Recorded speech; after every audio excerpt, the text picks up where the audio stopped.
it turns out that Paul Harper is selling a pony, and I'd like to buy him for Jack. Oh, Bill, no, that's way too much. No, it really is time that he learned to ride. And this pony's a great way to learn. That may be, but I can't let you do that.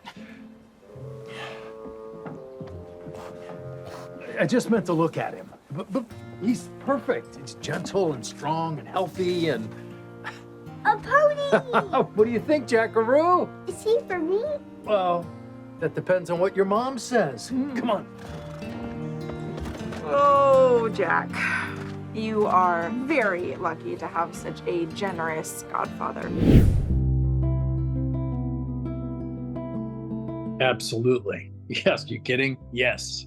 Well, I think it's unexpected, and it has some pretty nice twists. You know, Bill is convinced that Bernhard Montague, our villain from last year, who tried to steal, our water supply from Hope Valley, is definitely not only involved, but the centerpiece to the shooting of our governor, Lucas Bouchard. So it's unraveling and also getting to the truth, which is really what this character is about, getting to the truth and pretty rigid form of how he goes about his business in terms of by the book.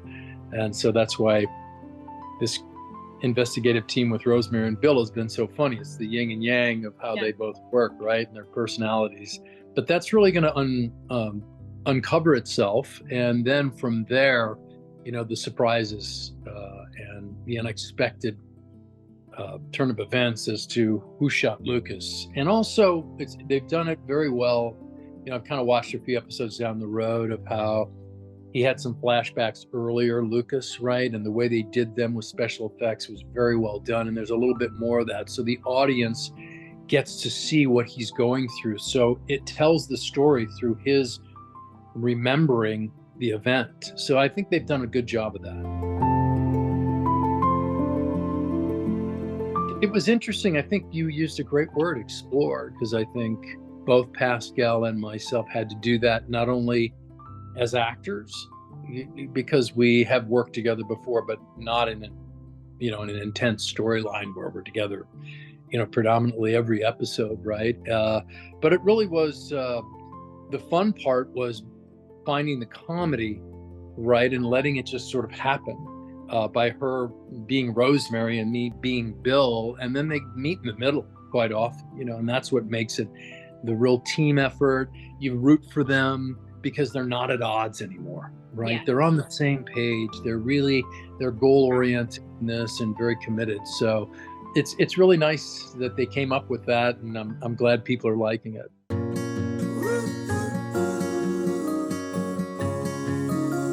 I think Lucas Bouchard, the governor, has taken over this role of really sort of the caretaker of Hope Valley, right? Bill has always been sort of the patriarch, but Lucas now is in a position of power and wants to create jobs and wants this community to grow. And, that's why building this resort is so important to him, that he can put a stamp on this and honor this community. So it's been I would say a shared responsibility between Lucas and Bill, and also Nathan, how they sort of are on guard for Hope Valley. It's actually, he's drawn into it by the governor.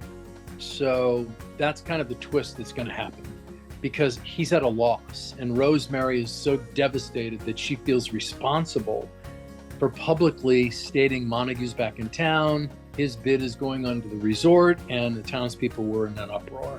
And then, he gets assaulted badly, and he is, forget about it. He knows someone sent him a message, and he is out. He wants no part of Hope Valley or this resort. So now it's everything that Bill had invested in, and Rosemary, but Bill really drove this Montague thing is wrong. He's wrong. So he's, you have to sort of rewire everything. And that's what unfolds, is how we, rewire our thinking, our direction, and then sort of take guidance as to how to follow the clues.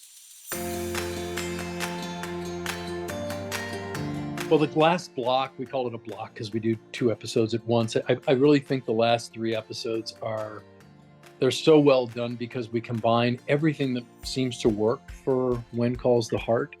The children are just amazing this year. There's some heart-wrenching scenes when it comes to Allie and Nathan and little Jack and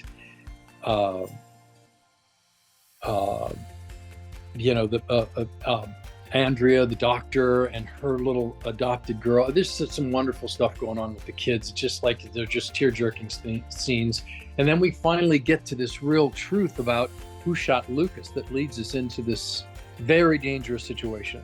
So we have potential victims, but also that creates heroes. And hopefully we get to the point where Nathan and Elizabeth can move to the next step in their romance. Hopefully. Come on, huh? I think I would love to see Bill have some romance again. I think they visited it in season 10. I think there has to be some sort of threat to Hope Valley again. I think that always pays off because it brings the community together. It gets to show the masculine side of this character, the masculine side of Mountie Nathan. You know, that's the DNA of this show, right? The school teacher that moved out to the Wild West, let's say, right? And her story, as well as, like, let's be honest, it's about, you know, men on horses with guns and bad guys too, you know, in saloons. And of course, you know, we soften that, you know, we paint a picture that's not really, you know, so dangerous. But I really think we need that element all the time of what the threat is to this community and how are we going to go about defending this community.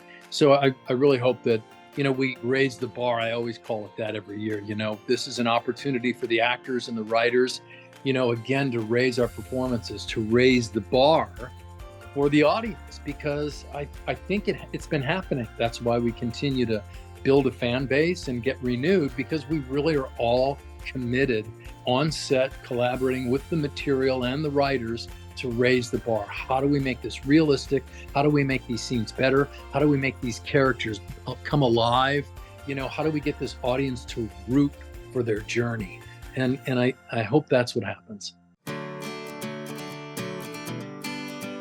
I think they did a really nice job of separating Lucas from Elizabeth in the proper way, so his fans weren't so disturbed, the Lucas Elizabeth fans, and also giving Chris McNally so much to play as the governor, because, you know, he really, the last, you know, 4 or 5 episodes, you see another part of this character, right? What's really going on and how it affects him, you know, and he played it really well. We haven't seen this from this character before.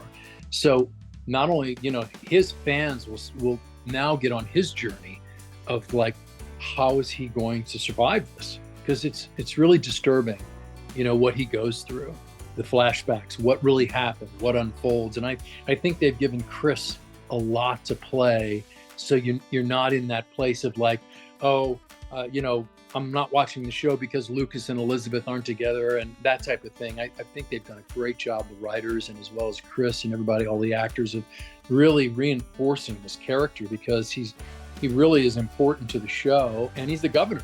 Like, it's a big deal, right? Yeah. And so his dramatic and emotional arc is really great to watch towards the end of this season.